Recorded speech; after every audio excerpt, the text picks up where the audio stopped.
여러분 안녕하세요. 실크로드의 주병률입니다.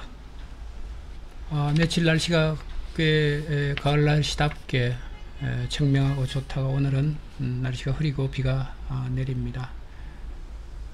요 며칠 동안은 늦더위가 아마 좀 찾아와서 여러분들이 좀 고생을 하셨을 것 같고, 오늘은 제가 날씨가 참 좋아서 창문을 활짝 열어놓고 이 방송을 진행하고 있습니다. 아마 오디오가 조금 빗소리나 이런 여타의 잡음이 좀 들어가더라도 여러분들이 좀 양해를 해 주시기를 바랍니다.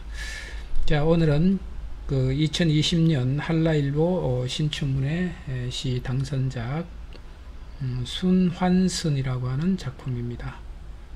이 작품의 그 당사자는 아마 이도훈이라고 하는 분인데, 이분의 작품을 먼저 읽고 여러분들과 같이 좀 생각해 보는 시간을 갖도록 하겠습니다.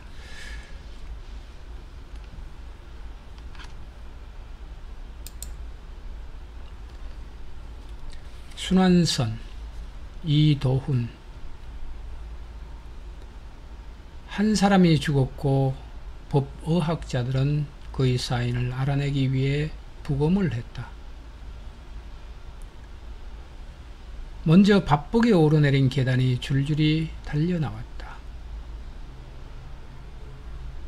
몇 바퀴인지 기억도 안 나지만 지구를 돌고도 남는다는 혈관엔 무수한 정차역들이 가다 서다를 반복하고 있었다. 더 울리지 않을 휴대폰에서는 남은 문자들이 제잘거렸고, 생전에 찍은 사진들은 모두 뒷모습이었다.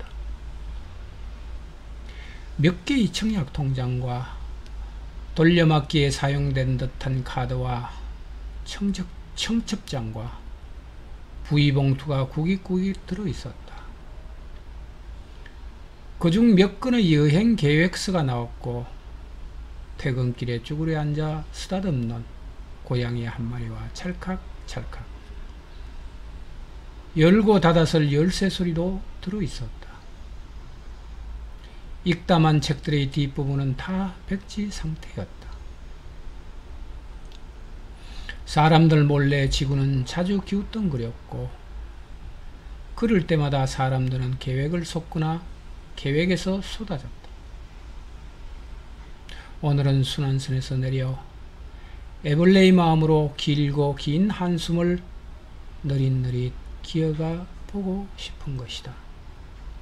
자, 이것이 이제 2020년 한라일보 신춘문예 시 당선작으로 선정된 이도훈 씨의 순환선이라고 하는 작품입니다.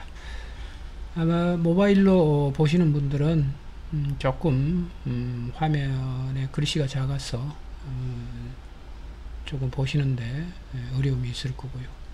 뭐 PC는 괜찮을 겁니다. 컴퓨터 모니터 화면으로 이렇게 보시면 괜찮을 것 같습니다. 자, 하나하나 들어가서 얘기를 해 보도록 하죠. 이 작품은 굳이 제가 따로 여러분들에게 사족을 따라서 말씀을 드리지 않더라도 다 독해가 되고 이해가 되는 측면의 작품입니다. 그렇게 어려운 얘기들이 없어서 아마 그래, 뭐 모두들 그렇게 공감을 하실 텐데, 그래 맞아, 우리가 사는 것은 이런 모습이지, 살고 죽는다는 것, 살 때의 어떤 모습과 죽고 난 뒤의 이 모습은 아마 판이하게 이와 같이 다 다를 거야 라고 하는 것을 공히 여러분들은 공감을 하실 겁니다. 그럼에도 불구하고 한행한행 읽어가면서 조금 한번 파악을 해보도록 하겠습니다. 한 사람이 죽었고 법의학자들은 그의 사인을 알아내기 위해 부검을 했다, 이렇게 얘기를 하고 있죠. 아마 우리가 법의학자들이 사인을 규명해내기 위해서 부검을 하는 과정은 뭐 우리가 흔히 그렇게 보잖아요. 사건 사고나 아니면 범죄 현장에서 예기치 않게 죽음을 맞이한 분들에 대한 얘기일 겁니다. 근데 이 화자는, 이도훈이라고 하는 이 시인은 우리들의 죽음을 일반화시켜서 이렇게 말씀하고 계시는 거죠.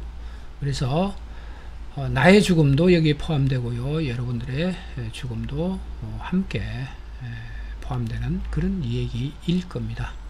먼저 바쁘게 오르내린 계단이 줄줄이 달려나왔다. 그렇죠. 우리는 정신없이 삽니다. 내일 죽을지 모레 죽을지 모르는 삶이잖아요. 근데 삶을 상정하고 우리는 살지는 죽음을 상정하고 우리는 살지 않습니다. 그 죽음이 언젠가는 오리라고 하는 것을 알고 있지만 오늘 지금 현재라고 하는 이 부분의 삶은 계속 영위가 되고 지속이 되어야 되니까 우리는 정신없이 살고 있는 것이죠. 혹자는 그런 얘기를 합니다. 내일 죽을지 모르는데 오늘 왜 그렇게 바쁘게 살아야 되는가? 물론 그렇게 생각할 수 있습니다만은 저는 그것과는 조금 다른 측면의 생각을 하고 있습니다. 왜냐하면 1시간 뒤에 죽는다고 하더라도 지금 당장 이 순간에 우리가 목숨이 붙어있는 한 해야 될 일은 해야 되는 것이 우리들의 삶이다라고 하는 것이 제 생각입니다. 몇 바퀴인지 기억도 안 나지만 지구를 돌고도 남는다는 혈관엔 자 여기 있습니다. 제가 이걸 고쳤는데도 또 이렇게 나왔네요. 아까 녹화를 하면서 이것을 고쳤습니다. 고쳤는데 또다시 이렇게 형자가 되어버리네요. 컴퓨터에 문제가 좀 있나봐요 지금. 자, 지구를 돌고도 남는다는 혈관엔 무수한 정차액들이 가다서다를 반복하고 있었다. 맞죠? 지구를 돌고도 남는 우리들의 혈관이죠. 몇 바퀴를 돈다고 그러나요? 아니면 지구 한 바퀴를 도는 혈관의 길이를 갖고 있다라고 하나요? 그렇지만 우리 인생이란 것은 지구 한 바퀴가 아니라 몇 바퀴를 돌아도 끝나지 않은 그런 어떤 궤적입니다. 그런 것들을 우리는 가지고 있고요. 또 정체액들이 가다스다를 반복하고 있는 거죠. 때로는 좌절하고 때로는 자기를 돌아보기 위해서 잠시 걸음을 멈추는 행보가 인생이라고 하는 것입니다. 더 울리지 않을 휴대폰에서는 남은 문자들이 제잘거렸고 참 그게 제일 저도 이제 제 휴대폰이 있으니까 스마트폰이 있으니까 거기에 저장된 많은 연락처들을 이렇게 들여다보면서 아직도 정리하지 못한 고인들이죠. 고인들의 번호가 있습니다. 그런 걸 볼 때마다 모르겠어요. 저는 그것을 지운다는 것 그 자체가 선뜻 내키지 않아서 5년째 또는 뭐 3년째 4년째 이렇게 제 휴대폰에 아직도 그분들의 그 고인들의 전화번호가 남아 있습니다. 근데 전화를 하지는 않죠. 하지는 않습니다. 만약에 전화를 이렇게 제가 하게 된다면 아마 없는 번호로 이렇게 멘트가 나올 텐데 그럴 때마다 그 소리를 듣는 그 자체가 굉장히 좀 감당이 좀 안 되는 것 같아요. 제 개인적으로는. 그래서 일부러 그 전화번호를 없애지 않고 간직하고 있습니다. 생전에 찍은 사진들은 모두 뒷모습이었다 이렇게 되죠. 과거죠.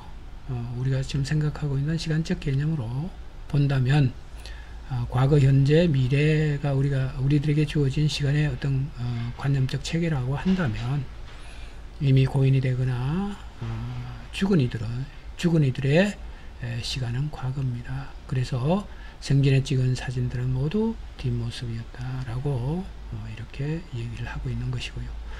몇 개의 청약 통장과 돌려막기에 사용된 듯한 카드와 그렇습니다.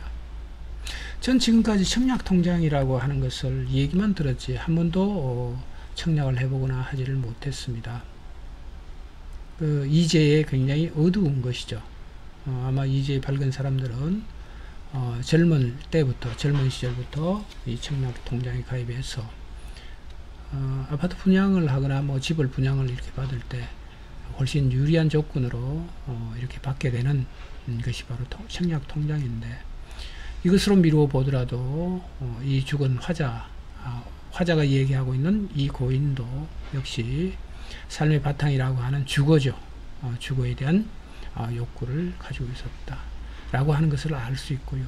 이런 욕구는 굳이 고인뿐만 아니라 살아있는 모든 이들에게, 또는 이 지구에서, 이 지구상에서 인간이라고 하는 부분들을, 인간이라고 하는 그것으로 우리가 살아간다라고 할 때는 반드시 맞닥뜨리게 되는 문제가 바로 청약이라고 하는 문제와 이 제도죠. 이런 제도와 주거라고 하는 문제를 우리는 피해갈 수 없습니다. 그래서 몇 개의 청약 통장과 돌려막기에 사용된 듯한 카드, 이렇게 얘기를 하고 있습니다. 저도 한 20-30년 전인가요? 20-30년 전에 제 그 사적인 얘기입니다만은, 아마 뭐 공부를 합네 뭘 합네 이렇게 두드러 다니면서 돈벌이죠. 경제활동을 제대로, 지금도 뭐 빌빌하기도 마찬가지입니다만은, 그때는 더 심해서 카드를 가끔씩 이렇게 돌려막기를 한 경험이 있습니다. 그때 그 돌려막기가 가져다 주는 그야말로 막막함, 막장이라고, 우리가 보통 탄광에서, 석탄광에서 우리는 막장이라고 얘기를 하잖아요. 더 이상 물러갈 데가 없고 더 이상 전진할 데가 없고 뭐 그런 것들을 우리는 막장 이렇게 얘기를 하고 있는데, 아마 돌려막기를 하고 있는 돌려막기를 했던 이 고인의 삶의 면면들은 굉장히 어려웠다라고 하는 것을 우리는 알 수 있고요. 이 돌려막기가 특정한 인들에게만 한정된 문제가 아니라 일반적으로 살아가는 사람들에게도 늘 닥칠 수 있는 문제고, 또는 저와 같이 닥쳐봤거나 아니면 경험해본 경우들이 꽤 많습니다. 그때 그 어려움, 그 막막함이라고 하는 것들은 참으로 겪어보지 못한 사람들은 잘 이해가 되지 않을 만큼 막막하게 이렇게 경험이 됩니다. 청첩장과 부의봉투가 구깃구깃 들어있었다, 이렇게 하죠. 저도 뭐 여러분들도 그렇고 저도 그렇습니다. 1년에 뭐 여러 수십 장의 청첩장과 또 누가 돌아가셨다라고 하는 부의봉투죠. 우리가 살아있는 삶을 영위하고 있는 동안에는 우리는 관계성이라고 하는 문제에 늘 같이 있습니다. 그러다 보니까 지인들이나 또는 뭐 여러분들과 관계되는 분들의 경조사, 이런 연락들이 있죠.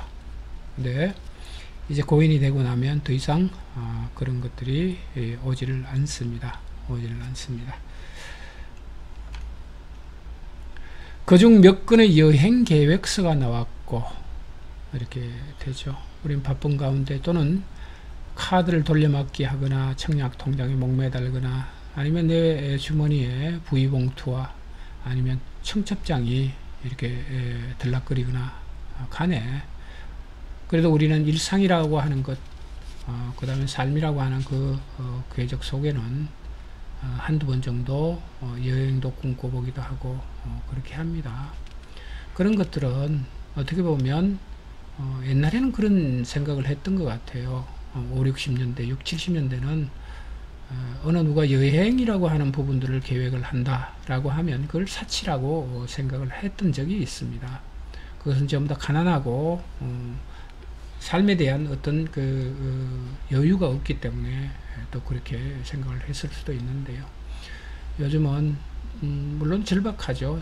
삶이 절박하고 일상에 쫓기고 그렇지만 한두 번 정도 여행 계획서를 이렇게 가지는 이유는 일상으로부터 좀 벗어나서 자기도 좀 돌아보고 앞날에 대한, 또는 앞으로 닥칠 일에 대한 계획도 아울러서 세워보기 위해서 우리는 여행 계획서를 가끔씩 세워보기도 합니다.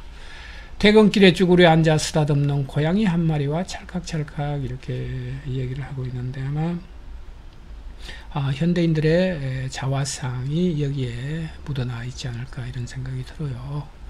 고양이 한 마리와 찰칵찰칵 셀프합니까? 셀프 사진인가요? 요즘 스마트폰으로 이렇게 많이 찍잖아요. 이런 부분들을. 그래서 아마 누구에게도 의지하지 못하는 외로움이죠. 외로움이죠. 우리는 네트워크라고 하는 것을 통해서 일상, 그 다음에 삶이라고 하는 그 궤적 위에서의 관계는 아주 다양하게 이렇게 맺고 있습니다. 그것은 직업적인 특성이 있을 수도 있고요. 아니면 본인이 하고 있는 일의 특성일 수 있습니다.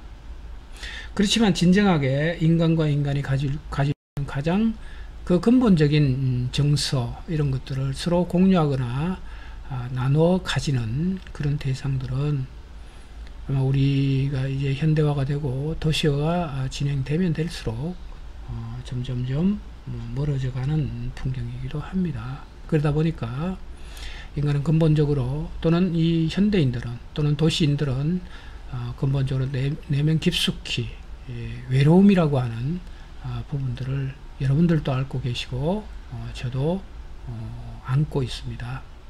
저 역시도 낮에 열심히 일하고 저녁에 퇴근을 해가면서 가끔씩 그 지인들을 불러서 또는 뭐 아는 친구들이나 있으면 이렇게 불러서 포장마차에 앉아서 이런저런 얘기를 좀 하고 싶은 경우가 좀 가끔씩 있습니다. 그럴 때마다 망설여지고 또 막상 연락을 해서 포장마차에 앉아서 이런저런 이 얘기를 정담을 나눌 수 있는 그런 친구가 쉬 떠오르지 않아서 역시 나 역시도 이 외로움의 한가운데 있구나라고 하는 것을 알 수가 있고요. 특히 우리는 요즘 그 반려견, 뭐 반려동물 뭐 이런 쪽으로 많이 얘기를 합니다. 왜 이런 현상이 이렇게 이 시대에 와서 두드러지게 이렇게 나타나는가 라고 하는 부분들을 제 나름대로 한번 생각을 해본 적이 있습니다. 현대인들이 외로우면 외로울수록 인간과의 어떤 관계성 이런 것들 정서적 그 교류 이런 걸 도모하기보다는 아마 동물 애완이라고 하는 애완견이나 애완고양이나 이런 쪽으로 이렇게 마음을 쏟아서 아마 소통을 하거나 이렇게 하려고 하는 현상이 바로 반려동물에 대한 애착이죠. 이런 것들이 현대인들에게는 굉장히 강한 것 같습니다. 그것은 공통적으로 외로움이라고 하는 그런 부분들을 안고 있기 때문에 그렇지 않는가 이런 생각을 하게 되죠. 열고 닫았을 열쇠 소리도 들어있었다 이렇게 되죠. 고양이 한 마리와 오롯이 한 공간에 서로 의지하고 산다는 그 자체는 참으로 쓸쓸한 풍경이고 답답한 풍경입니다. 그럼에도 불구하고 많은 사람들이 강아지나 아니면 고양이나 또 다른 것들을 또 키우잖아요. 집에서는 그렇습니다. 그래서 한때 우리는 지금도 마찬가지지만 집집마다 화분 한두 개씩 또는 그 선인장인가요? 그 선인장 한두 개씩 늘 가지고 있습니다. 심지어 많이 기르는 사람들은 온 집안에 이제 화분을 들여놓고 키우기도 하고 이렇게 하는데 그것은 왜냐하면 우리가 원래 가졌던 그 자연성입니다. 그런 것들을 잃어버리는 것들에 대한 일종의 복원심리입니다. 그래서 화분도 키우고 또는 반려견도 같이 키우고 또 고양이도 키우고 또 다른 어떤 대상을 키우기도 합니다.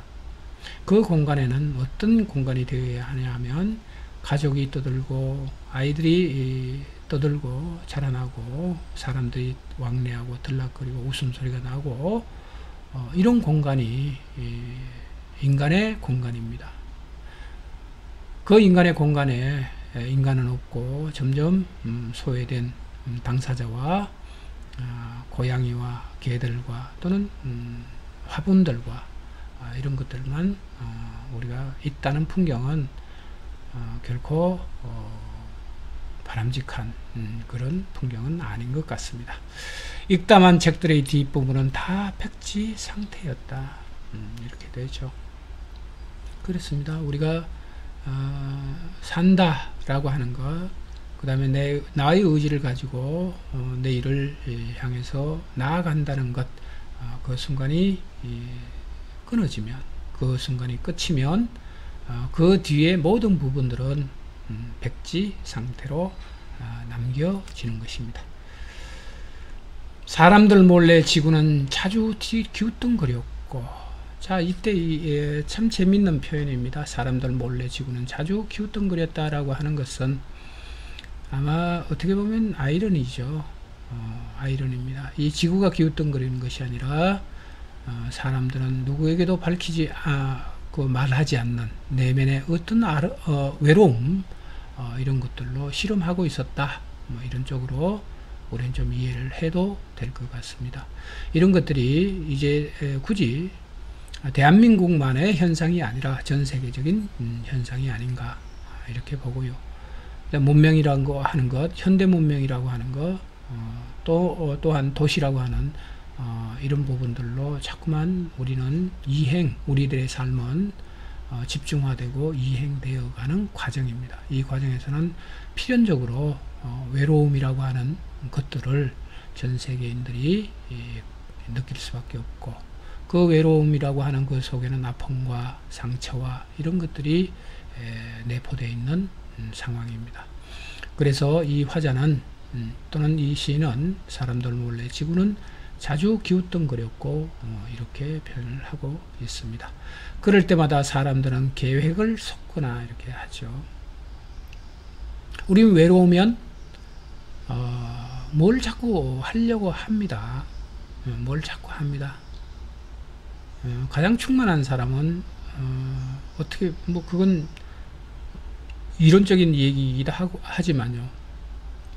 충만한 사람들은 고요히 침잠하는 한다고 그래요. 침잠한다. 근데 외로우면 외로울수록 사람들은 부유하고 떠돌아다니고 때로는 왁자지껄하게 모여서 휩쓸려 다니기도 하고 그런다 그럽니다. 그래서 그럴 때마다 사람들은 계획을 쏟거나 계획에서 쏟아졌다. 오늘은 순환선에서 내려 애벌레의 마음으로 길고 긴 한숨을 느릿느릿 기어가보고 싶은 것이다.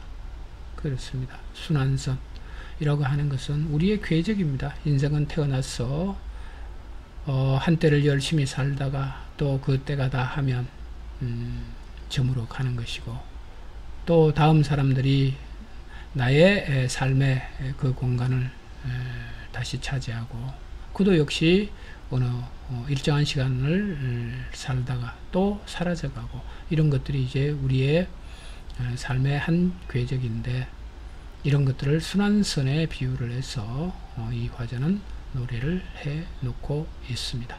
그래서 애벌레의 마음으로 이렇게 얘기를 하고 있으니까, 뭐 우리가 산다는 게, 현대적으로 산다는 게 바쁘잖아요. 옆 사람 돌아볼 수도 없고, 또는 심지어 뭐 가족들도 돌아볼 수 없을 정도로 이렇게 바쁨이라고 하는 부분들로 이렇게 뭐죠? 잡혀서 그렇게 삽니다. 근데 오늘 이 화자는 애벌레의 마음으로 길고 긴 한숨을 했으니까 느린 시간대로 한번 걸어가 보고 싶다라고 하는 부분들을 얘기를 해 놓은 것 같습니다. 자, 이 시는 그렇게 초도에서 제가 말씀드린 것처럼 어렵게 다가오는 시가 아니라서 여러분들과 잠시 생각을 하고요. 제 사족을 조금 보탰습니다. 결론적으로 얘기하자면 우리의 삶이라고 하는 것들에 대한 일종의 글쎄요, 진술서 뭐 이렇게 우리가 좀 봐도 되지 않겠는가.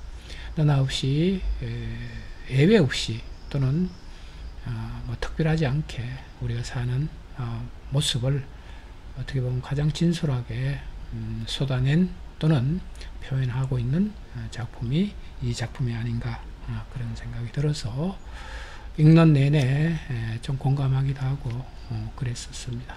자, 오늘은 여러분들과 2020년 한라일보 신춘문예 시 당선작 이도훈 씨의 순환설이라는 작품을 가지고 만났습니다.